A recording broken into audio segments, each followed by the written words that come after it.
Today marks 1670th day of daily lessons, day reflections.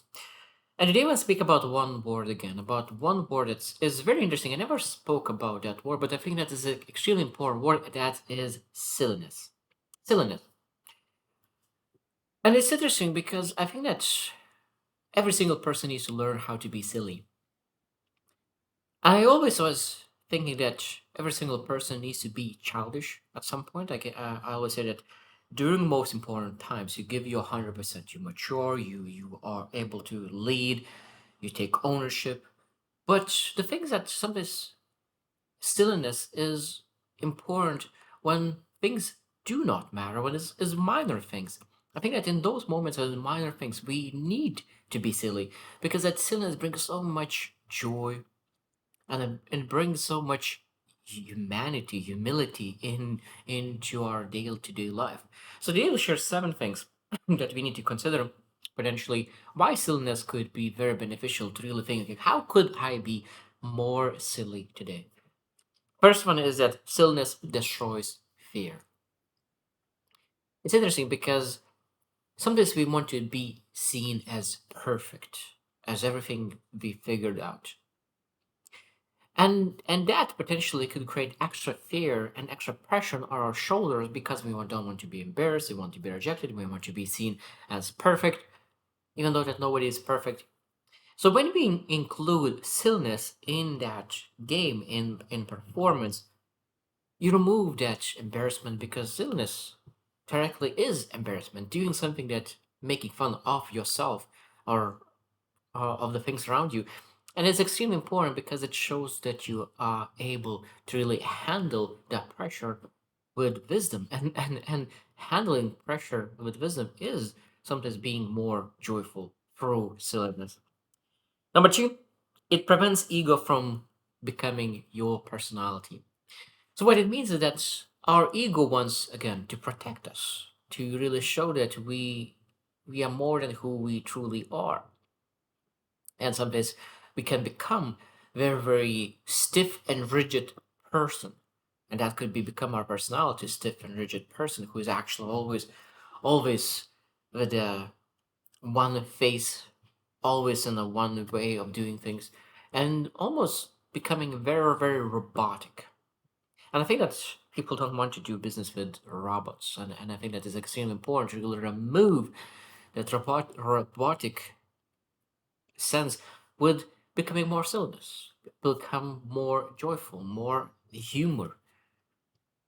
And the thing that I now when I think about silliness, silliness could be one of the door, but the door is mainly focusing on more joy, more humor, more pleasure, and a good pleasure, not like a wrong pleasure. Number three, people trust humans, not statues. And again, this is a part I mentioned earlier that people could become very robotic, even including myself. And you look at my YouTube channel and look into all my lessons, majority of lessons, 99% of lessons, I'm very rigid. And at the same time, there's no jokes, no nothing. Even though that I really love stillness, I love jokes. It might be that it's partly is that when I think about it, is that on my YouTube videos, I'm not who I truly am because I am much more focused and want to really deliver my message as the best as I could, and that makes me much more rigid. And I think that it could be nice for me to include more silliness, more jokes, more humor into my lessons, so I could really be more silly. And that's probably will be something that I will focus on in the future. Again, bringing more joy into my videos. Because it's great when you're able to really include humor in any kind of topic, and that's a thing that I will need to work on. Again, this is a people trust the humans, not statues, and that's extremely important because people could really not trust robotic people, but people who really see that this is a human, this is a humble, this is able to really laugh at himself, this is person like me. At that moment, I think that's at that moment we're able to really trust that person. Number four, stillness increases resilience under pressure. Silliness, and not stillness, Even stillness increases resilience, but stillness increases resilience under pressure. Being able to really look into yourself, and really see that looking through that. Because I'm not afraid to really be silly. I'm not afraid of to make a humor. I'm not afraid of to make mistakes. As part of the stillness, because I'm not afraid to be alone if I really mess up that badly. But I will not mess up that badly because I'm okay being silly. I'm okay of making humor. And interesting because when you really are silly, when you really make humor, the pressure disappears. It releases, and when you really actually you remove the pressure out of yourself, you perform better. Because it's very very hard to really perform when you're stiff. I have been athlete. I practiced judo, sambo, Brazilian jiu-jitsu. I know by myself that when you're stiff, it's very very hard to compete. When you're relaxed, it's much easier to really do the right thing. And I think in any kind of thing, stiffness and rigidity is very bad for creativity, for our confidence, for everything, for the courage. So when we're able to really increase stillness, I think that is and humor. That means be able to remove that pressure and really perform better. Number five, it gives people permission to contribute. It gives permission to contribute. This is interesting. So why they are willing to contribute right now before they're not? When you really speak very confidently and very smoothly and everything that seems perfect and you are everything figured out, people will believe that there's nothing to add. You already figured things out. But when you really include humor, maybe small mistakes, intentional mistakes, silliness, now because you become more human, not robot, not AI, and you show that there is some areas that you potentially could find help with, now people are much more willing to add. And when people add, now you're finally able to really benefit from that. Because one is too small of a number to achieve greatness. I really learned that from John C. Maxwell. I really love this saying that one is too small of a number to achieve greatness. And when you really have a team, but they are not contributing, you have a team, but you are performing on your own. But when you have a team that is adding up, now you compound and you achieve much more, and you contribute. Number six, silliness protects against burnout. Silliness protects against burnout. One thing is that performance, putting a mask and perform with that mask is extremely heavy on our energy. And burnout is when you're doing something without energy, but is still using that energy. So that means that you're burning energy that is not there. And that's where the burnout is happening. And when we really want to increase energy, silliness allows to really remove all the masks, allows to become more authentic, remove some pressure. And when you don't need to use all that energy to perform and have that some kind of identity, some image, social image, at that moment you have so much more energy to pursue other things. And that means you will not burn as much energy. And because you don't burn as much energy, you will not have burnout.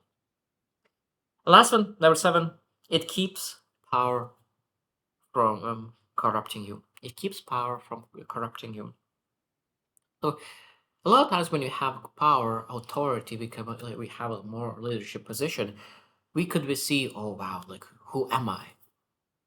And we potentially could see ourselves bigger than we truly are. And when you really learn how to be a leader, but at the same time be a silly leader, because I have seen tremendous business owners who have mega yachts, and I was seeing how they communicate with people, and it's just insane how much silliness they have in their life. It's just insane. The most silly person that I know that who are extremely wealthy is in the most silly person I know. But one thing is I know that he is as well. Like he knows that when to be silly and when to be intelligent, when to be wise and when to be silly. And to be honest, for me, I think that 80% of the time he's silly, 20% is extremely intelligent, very focused. But those 20%, he's extremely intelligent. He knows exactly what moves the needle forward, and he extremely focused on those 20%. All other things for him is just fun. It's a joy, just silly and fun. And I think that's why so many people want to do business with him, because to do business with him is fun. It's silly, it's enjoyable, it's and that moment I think that after spending time with him just a little bit, I learned that how important is humor. You attract people with humor. You attract people with silliness, and at the same time, that the power that you developed through it will will allow you to really allow that power not to corrupt your character, and that's extremely important because I heard so many times, but then power corrupts people. And I think that sometimes power probably reveals who they truly are. And I think that it's not corrupt, it just reveal. But at the same time, I think silliness allows to a real developed character in a way that we have humbleness and we are humble, and that is a beautiful place to be in. So I hope you reflect as well how humorous you are, how silly you are, and then question, okay, how I could become more silly, how I could really look into things more joyfully, more humorously. And I think that this is something that I need to work on as well because I used to be very silly sometimes, especially in my country because I used to know so many jokes. When I came to Canada, I was not able to translate my jokes in English, so I became a little more rigid after spending a little bit longer in English speaking country. Now I think that it's time for me to really get back to my silliness and bringing my own jokes into the way how I communicate. An interesting thing, and I know that this is something that I will be working on, even on my YouTube channel, on my daily lessons, to be able to really bring some kind of humor on at least once a week or something like that, to really learn how to include humors in every lesson. So that's something that's my challenge will be for the next half a year or so to really develop that into my communication. So I hope you choose to win and see you tomorrow.